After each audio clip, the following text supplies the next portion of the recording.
We discuss about Grignard reagent.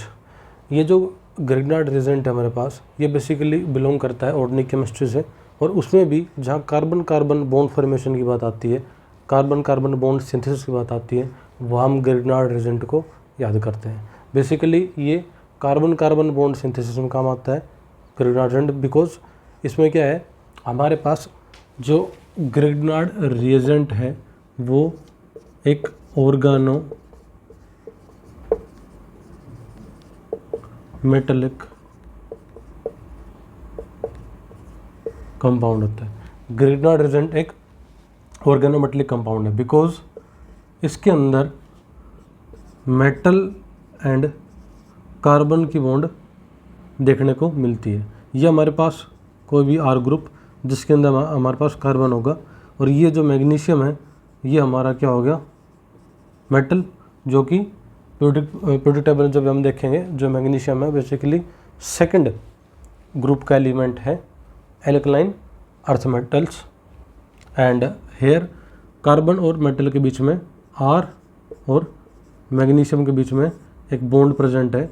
ये bond ionic भी हो सकती है और एज वेल एज कोवलेंट भी हो सकती है, दोनों कैरेक्टर होते हैं इस बॉन्ड में। ठीक है, सो RMG हमारे पास एक ऑर्गेनोमेटेलिक कंपाउंड है, ठीक है, क्योंकि इसमें कार्बन और मेटल के बीच में एक बॉन्ड प्रेजेंट है। ठीक है, अब इसके बाद हम बात करते हैं ग्रिग्नार्ड रिएजेंट की। सो ग्रिग्नार्ड रिएजेंट जो है, सबसे पहले हम ग्रिग्नार्ड रिएजेंट का इंट्रो हमने पढ़ लिया है, इंट्रो है जो हमने पढ़ लिया है। इसके बाद हम सिंथेसिस या method of preparation of Grignard reagent देखेंगे।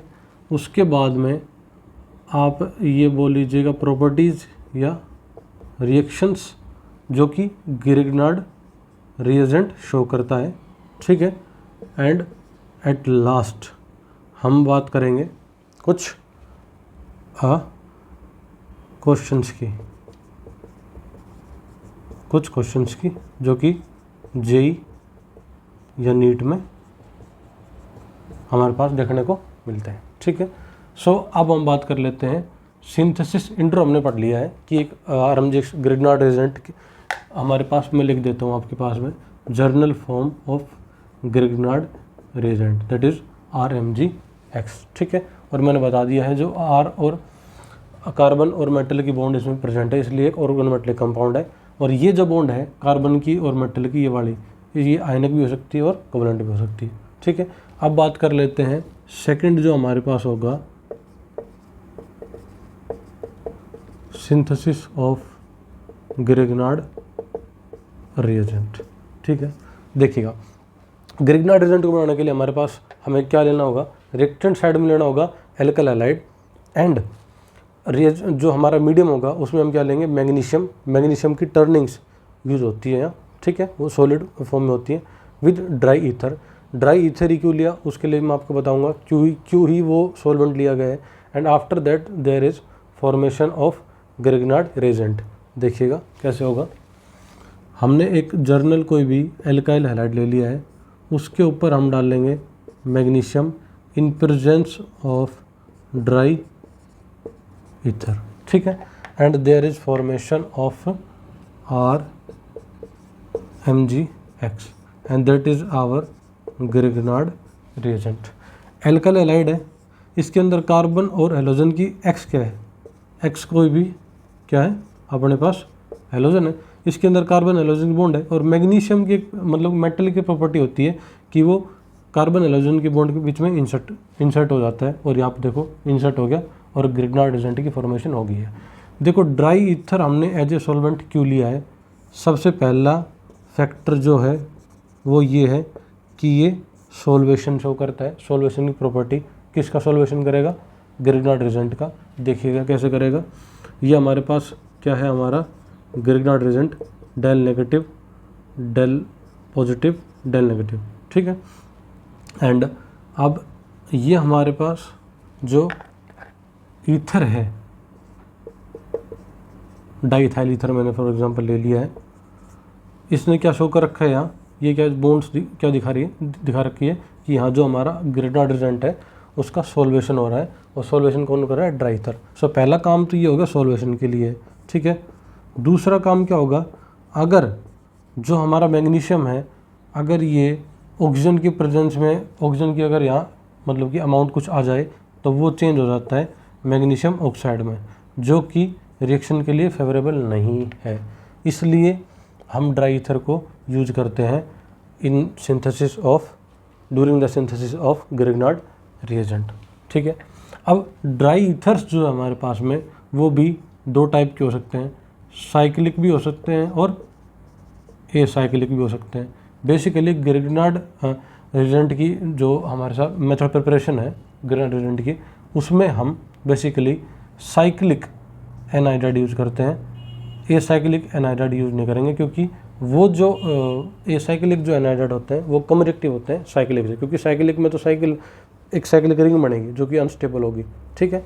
अब साइक्लिक ईथर्स में भी हम वो ईथर यूज करेंगे जिसमें कि लोअर मेंबर्ड जो रिंग होगी, जैसे कि 3 मेंबर्ड 4 मेंबर्ड, कभी भी 5 मेंबर्ड 6 मेंबर्ड रिंग यूज़ नहीं करेंगे, क्योंकि वो स्टेबल होती है, ये अनस्टेबल होती है। जैसे कि इपोक्साइड्स हमारे पास क्या है, इधर कार्बन है, ये कार्बन, ये ऑक्सीजन, ठीक है, एक हेटेरोसाइक्लिक कंपाउंड है 3 मेंबर का इपोक्साइड्स। एंड अगर 4 मेंबर में एक कार्बन हटा के ऑक्सीजन लगा दूं तो ये क्या बनेगा? ऑक्सीटेन। ये एक 4 मेंबर्ड हेटेरोसाइक्लिक कंपाउंड है जिसका नाम है ऑक्सीटेन, लिख देता हूँ मैं यहाँ ऑक्सीटेन। और ये क्या है हमारे पास में? इपोक्साइड, ठीक है, ऑक्सीरेन। इसको हम और क्या बोल सकते हैं? ऑक्सीरेन, ठीक है। ये ऑक्सीटेन 4 मेंबर्ड 3 मेंबर्ड ऑक्सीरेन, ठीक है। अब ये जो रिएक्शन है ये हो चुकी है हमारे पास में सिंथेसिस ऑफ ग्रिग्नार्ड रिएजेंट, ठीक है। अब इसके बाद में हमें क्या पढ़ना है? इसके बाद हमें पढ़ना है एक छोटी सी रिएक्शन है ग्रिग्नार्ड की, बहुत इंपॉर्टेंट रिएक्शन है। जब भी ग्रिग्नार्ड रिएजेंट हमारे पास वाटर के कांटेक्ट में आता है तो यहाँ पर फॉर्मेशन होता है एक एल्केन का, ठीक है। जब भी ग्रिग्नार्ड रिएजेंट वाटर के कांटेक्ट में आएगा, so here is formation of alkene, ठीक है। ये एक छोटी सी रिएक्शन थी। अब हम देख लेते हैं हमारे पास में क्या है। ग्रिग्नार्ड रिएजेंट है। ग्रिग्नार्ड रिएजेंट की 2 फॉर्म होगी, एक होगी आयनिक फॉर्म और एक होगी हमारे पास में covalent form. Ionic form, covalent form. मैंने बताया था यहाँ कार्बन और मेटल की जो बॉन्ड है वो 2 तरह से बिहेव कर सकती है, आयनिक एज वेल एज कोवलेंट। सो आयनिक फॉर्म में ग्रिग्नार्ड रिएजेंट जब हम लिखेंगे सो कैसे रिप्रेजेंट करेंगे देखते हैं। कोवलेंट फॉर्म में तो ये एज इट इज़ सेम, मतलब कि कोवलेंट फॉर्म में आर पर, मैग्नीशियम पर कोई चार्ज नहीं होगा, न्यूट्रल स्पीशीज होगी। लेकिन आयनिक फॉर्म में इस पर डेल नेगेटिव चार्ज एंड यहाँ पर डेल पॉजिटिव चार्ज आता है। बेसिकली आयंस का फॉर्मेशन, चार्ज का फॉर्मेशन हो जाता है। So it is the 2 form. ये थी हमारे पास ग्रिग्नार्ड रिएजेंट की 2 फॉर्म्स। अब हम बात कर लेते हैं, बेसिकली अब हम आ चुके हैं chemical reactions given by Grignard reagent. So देखिएगा हमारे पास जो ग्रिग्नार्ड रिएजेंट है वो 2 तरीके से 2 नेचर दिखाता है। पहला नेचर उसका होता है basic and second nature is nucleophilic, ठीक है। RMGX 2 नेचर दिखाएगा। पहला नेचर होगा basic nature and second nature is nucleophilic nature. जब भी ये बेस की तरह बिहेव करेगा तो ये जिस कंपाउंड पर एक्ट करेगा उससे H+ को एब्सेप्ट कर लेगा और वहाँ नेगेटिव चार्ज बन जाएगा, ठीक है। और जब भी न्यूक्लियोफाइल की तरह बिहेव करेगा तो ये किसी भी इलेक्ट्रोफिलिक सेंटर पर अटैक करेगा। जैसे कि एग्जांपल ले लेते हैं, बेस, वो कंपाउंड जिसमें कि Grignard reagent as a base behave करेगा वो होंगे हमारे पास ऐसे कंपाउंड जिनमें कि ऑक्सीजन के ऊपर हाइड्रोजन है, ऐसे कंपाउंड जिनमें नाइट्रोजन के ऊपर हाइड्रोजन है, ऐसे कंपाउंड्स जिनमें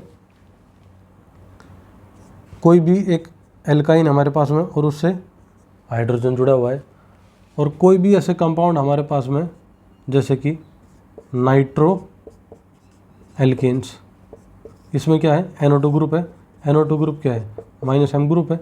ये इस बॉन्ड के थ्रू इलेक्ट्रॉन खींचेगा और माइनस एम ग्रुप है और माइनस आई भी ग्रुप है। सो माइनस एम तो यहाँ कोई लोन पेयर होगा नहीं कि उस मतलब कोई pi electron density lone pair होगा नहीं कि मिजोमेरिक इफेक्ट से खींच सके, इंडक्टिव से खींचेगा, ठीक है। सो यहाँ अगर एक एच को मैं बाहर निकाल देता हूँ, so here formation of negative charge and here is NO2। सो ये जो नेगेटिव चार्ज है काफ़ी स्टेबल होगा क्योंकि इसके जस्ट बगल में एक माइनस आई ग्रुप जुड़ा हुआ है। याद रखना, नेगेटिव चार्ज और पॉजिटिव चार्ज दो टाइप के चार्जेस हैं। नेगेटिव चार्ज मतलब वाई इलेक्ट्रॉन डेंसिटी काफ़ी ज़्यादा है, पॉजिटिव चार्ज मतलब वाई इलेक्ट्रॉन डेंसिटी काफ़ी कम है।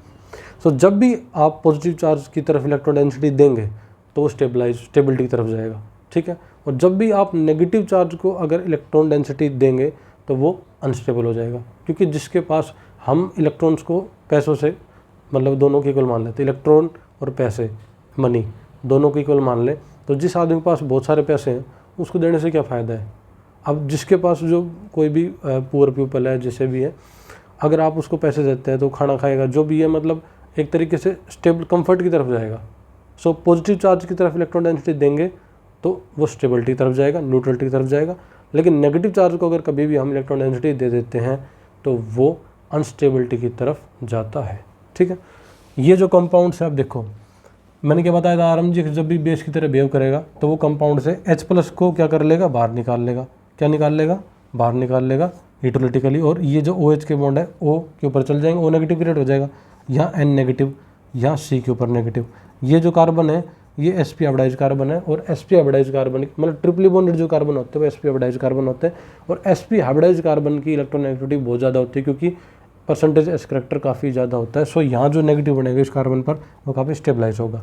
ये मैंने आपको बता दिया। ये कुछ कंपाउंड लिख दिए जहाँ की RMgx एसिड बेस बिहेव करेगा, और बेस बिहेव कैसे करेगा, वो H को एब्स्ट्रैक्ट करा देगा और जो इलेक्ट्रोनेगेटिव एटम है उस पर क्या छोड़ देगा, नेगेटिव चार्ज, और नेगेटिव चार्ज क्या होगा, स्टेबल होगा। न्यूक्लियोफाइल की तरह बिहेव करेगा कार्बोनिल कंपाउंड्स में। किस में, कार्बोनिल कंपाउंड्स में। देखिएगा मैंने कीटोन ले लिया है, जैसे फॉर एग्जांपल एक फॉर्मल्डिहाइड ले लिया मैंने, RMgX, R negative Mg positive. ये बॉन्ड हीटोलिटिकली क्लीव होगी, कार्बन पर डेल पॉजिटिव, ऑक्सीजन पर डेल नेगेटिव। ये R नेगेटिव इलेक्ट्रोफिलिक कार्बन पर अटैक करेगा, and here is formation of O negative MgX RH। After that हम इसमें क्या करा देंगे, हाइड्रोलिसिस करा देंगे एसिडिक, या फिर हम डाल सकते हैं अमोनियम क्लोराइड। बेसिकली H+ का सोर्स चाहिए, H+ O नेगेटिव जो है वो यहाँ से H+ को ले लेगा, and here is formation of primary alcohol, ठीक है। मतलब एल्डिहाइड ग्रुप एल्कोहल में चलेगा, एक तरीके से रिडक्शन हो गया। मानते हो, करवाया किसने, ग्रिग्नार्ड रेजेंट ने, और ये था इसका न्यूक्लियोफिलिक नेचर, ठीक है। सो ये हमारे पास मैंने आपको नेचर के बारे में बता दिया है जो हमारा है ग्रिग्नार्ड रेजेंट का। सो सबसे पहले हम जो रिएक्शन है वो यही देख लेते हैं। सबसे पहली जो रिएक्शन देता है ये देता है एसिड बेस रिएक्शन। मतलब कुल मिलाकर हम बात करेंगे यहाँ पर basic nature of Grignard Regent के बारे में।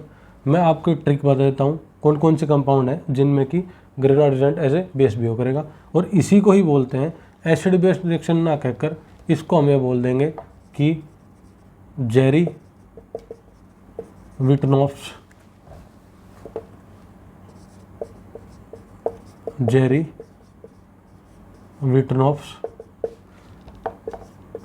Active hydrogen determination.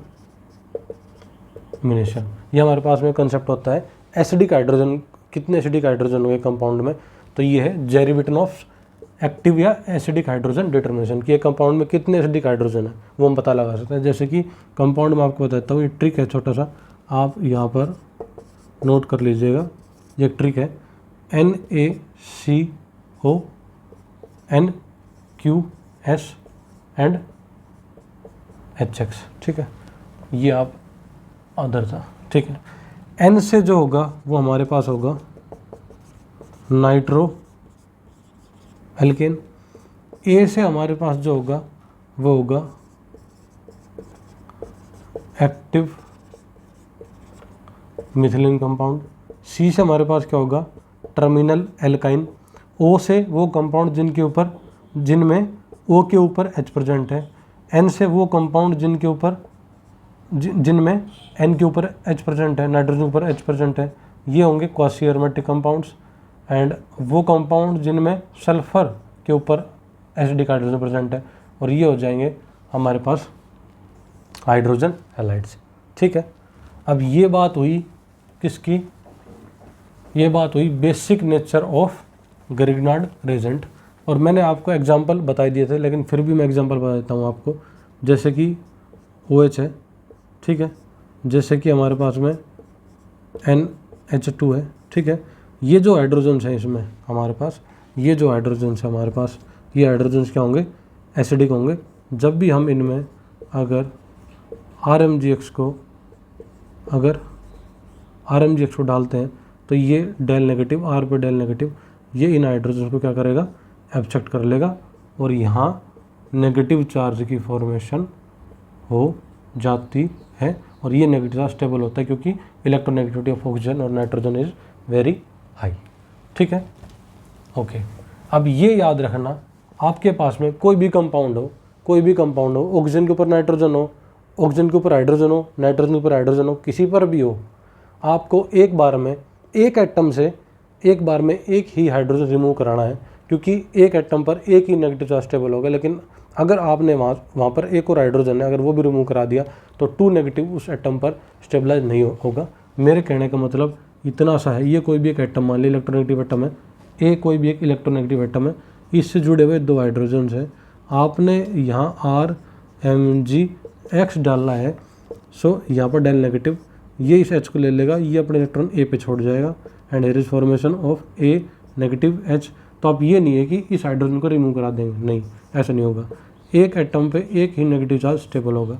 लेकिन मैं बात करता हूँ टर्मिनल एल्काइंस की, ये एक स्पेसिफिक एग्जांपल है। इसमें हमारे पास 2 मोल RMGX हम लेंगे, और इधर जो यहाँ पर क्या होगा, ये हाइड्रोजन भी चला जाएगा और ये हाइड्रोजन भी रिमूव हो जाएगा। ठीक है, लेकिन हमने अब तक कहा था कि एक हाइड्रोजन बाहर जाएगा, लेकिन ये देखिएगा ना, मैंने कहा था एक एटम से, यहाँ तो दोनों एटम अलग हैं, ये कार्बन अलग है, ये कार्बन अलग है, क्योंकि ये 2 हाइड्रोजन है, ये एक एटम पर नहीं है, 2 पर है, तो यहाँ 2 हाइड्रोजन रिमूव हो सकते हैं। सो ये बात थोड़ी सी ध्यान रखने की थी ग्रिग्नार्ड रिएजेंट के बेसिक नेचर के बारे में। उसके बाद में न्यूक्लियोफिलिक नेचर जो है हमारे पास में,